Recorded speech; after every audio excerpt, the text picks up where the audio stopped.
Hello, everyone, and welcome back to TekXpresso, where we serve quick, insightful, and engaging tech conversations. I'm your host, Veer Varma, and today I'll be speaking with Troy Gunawardene, a freshman at Northeastern University. He's a driven young innovator and the co-founder of GradeScout, a platform that started as a high school project and now has grown to serve over 80,000 users. Troy has always been passionate about using his skills in programming, leadership, and entrepreneurship to build projects that make a real-life impact.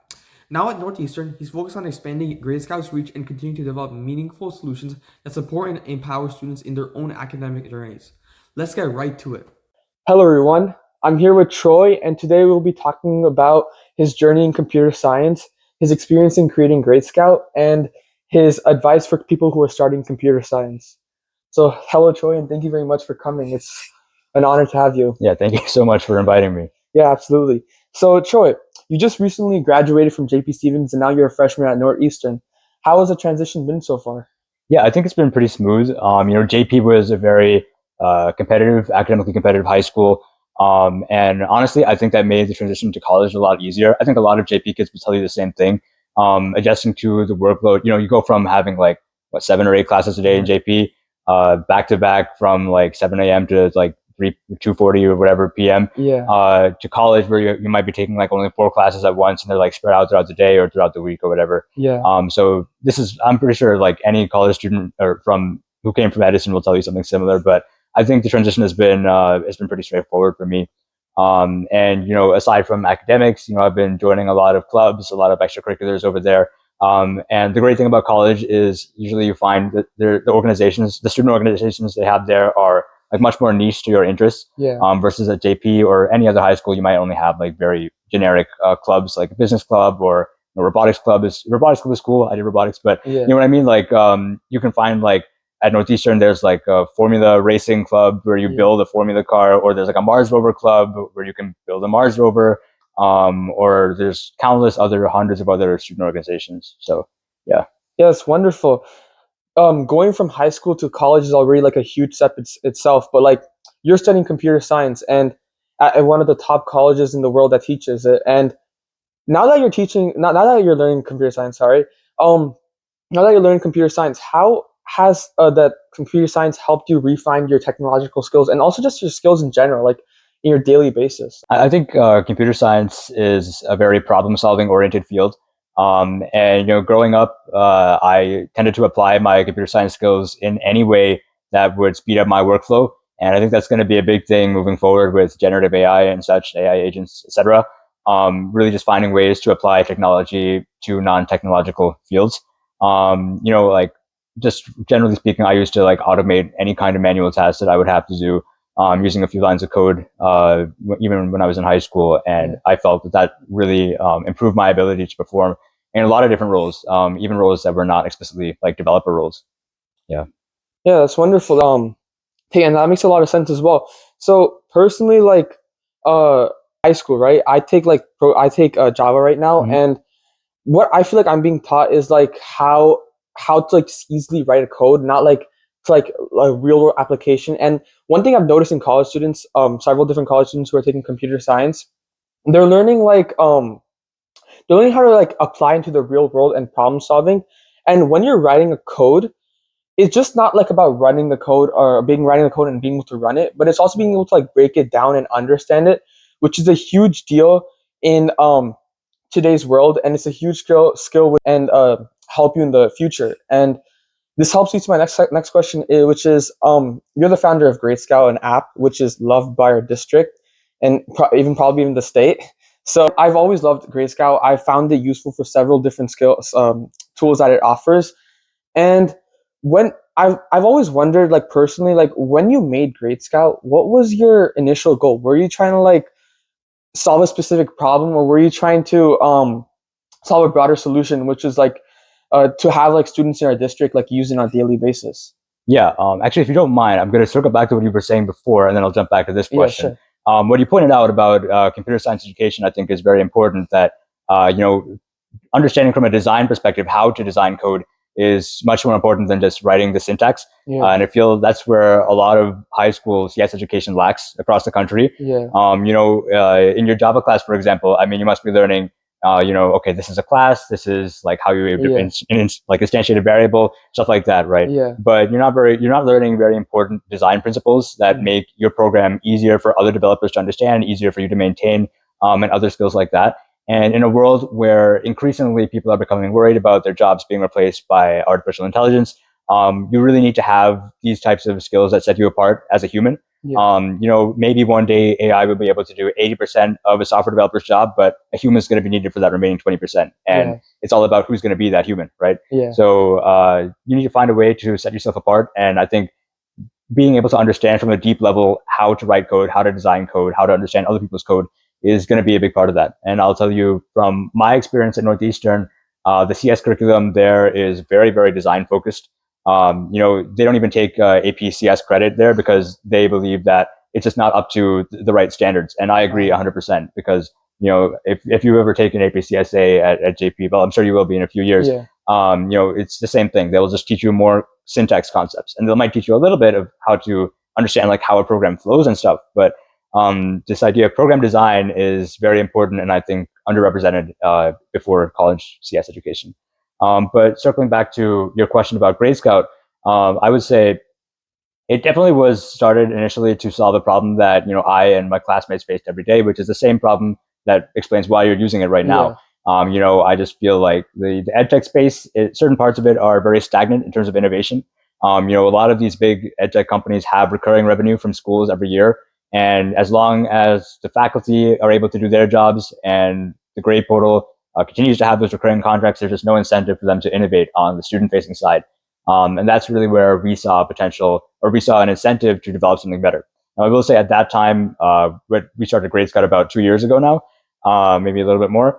I would say we weren't looking at it like a startup. It was really more like a passion project, and we really felt like it would be useful for ourselves, and then eventually we realized it would be useful for maybe thousands of other people. Yeah. And it kind of just developed from there. We just started adding more and more features on top of that. Yeah, it's really interesting. Like when I first started using GradeScout, I could clearly see how much like thought went into building it, creating it, even launching it. Like the amount of tools that your app offers.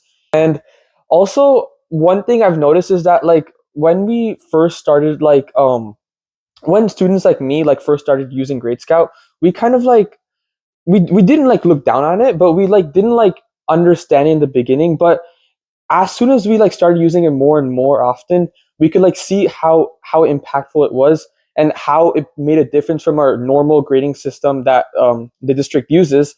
And that's something that we definitely loved, and that's something that I personally definitely loved, which really helps lead to my next question, which is um, people usually look at computer science as a technical and difficult field, right? So for a person starting off in computer science, what advice would you give to them? And also, like looking back into when you first started programming, like when you were younger, um, how did those skills like what's one skill you wish you had or wish you did when you like first started, which would help you progress furthermore? Yeah, so I think the exact point of when I started programming can vary depending on how you look at it. Even when I was like probably 6 or 7 years old, like my dad bought like a Lego Mindstorms not EV3, the NXT that came before the EV3, that I was like tinkering around with in my house or in my room, like before I even moved to New Jersey. And maybe you could say that was a start, but then further on, I started doing like code.org, like in school, Yeah. or at one point, I was doing a lot of Scratch, and I don't know. I think you can define the starting point of my programming journey at many different points, but I will say that everything that I learned came through building stuff. Always build passion projects. Anything you're interested in trying to create. I think that goes a long way towards developing those real skills. Yeah. I think probably around seventh or eighth grade is when I really started doing like real programming with Python. I started off by making like Discord chatbots, and even back then I was trying to make those in a way that was useful to other people. For those who use Discord, it may be more easy to understand what I'm talking about. But like we had it, I made a bot that basically would keep track of students' class schedules, and then this was during the pandemic, and then it would automatically generate channels based off of people that had the same teachers. So it was much easier and this was our freshman year as well. So you had the two middle schools in the area coming into this one high school, and a lot of people hadn't met each other before, Yes. but they were in the same classes. So that system really helped put a lot of classmates in touch with each other, and I guess forged a lot of friendships that persisted through the remainder of high school after the pandemic. So even at that time, I was really trying to make an impact with the things that I built. And I think that for somebody starting out, it'll be much more rewarding when you try to do those things. But in general, just make things that are fulfilling for yourself. I mean, even before I made that bot, I made a lot of other just fun projects for myself. Like I remember even in Scratch one time, I looked up how to do like AES 256 encryption or something. And then I made like an encrypted chat platform in Scratch. And I mean, it was, I think the reason I did that was because the school kept blocking chat websites. Yeah. And I was just like, okay, how can I make something that they can't block? Because they won't block Scratch, right? Yeah. So I did that, and that was super fun. If I looked at that code again, Scratch code, I would not understand how it works. There's just so many blocks everywhere. Yes. But things like that, I think, are the best way to learn. Learn by doing projects. I think that'll be the most fulfilling. That's great advice. Oh, you also asked me one other thing that I would like that I would have known or would have liked to know. I would say I think just in terms of learning programming, I think I was generally on the right track. But I would say in terms of entrepreneurship and startups, I would say it would have been helpful if I knew a lot more about entrepreneurship earlier in high school, because I always was trying to make things that would be useful to a lot of people, and that goes hand in hand with entrepreneurship, building and selling a product. Especially when I first started developing GradeScout, I think it would have been helpful to have those considerations in mind. Obviously, I picked those things up over time, and I'm still picking up those things now. But I think at the high school level, entrepreneurship education is also something that is lacking, and I think it's very important. I think it would have been helpful to have a little bit more of that insight. Yeah.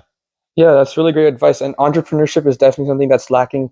So going back towards your advice, I think that's amazing advice. And personally, like when you when people start learning a new skill, the reason they don't fulfill or succeed as much is because the second they start, they want to become a master at it. Like that's not exactly the case. You can't do that. But you need consistency. You need to build consistency, and with consistency, you'll build knowledge and love for the thing. Which clearly you're building something. I feel like you have both. You have the knowledge and love for computer program.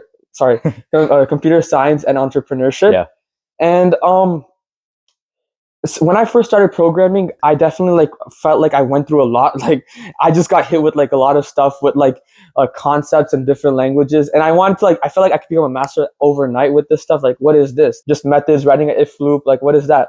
And then I realized that it's not just that. You have to actually understand it. You have to because there's so many different ways you could just write one type of code, and I didn't understand that. I just thought you have to just do this, done, and then so I started building consistency. I started loving it, and then now I feel like I'm a lot better, and I improved in it, and that's something I feel like I can relate, which to the advice. And this will lead towards the end of our discussion. Troy, thank you very much for coming. That was wonderful advice, and that was wonderful insights that I learned today, and I feel like this will be really helpful for people who are interested in taking the field of computer science in the future. Yeah, thank you so much. Thanks for having me. Thank you. Yeah.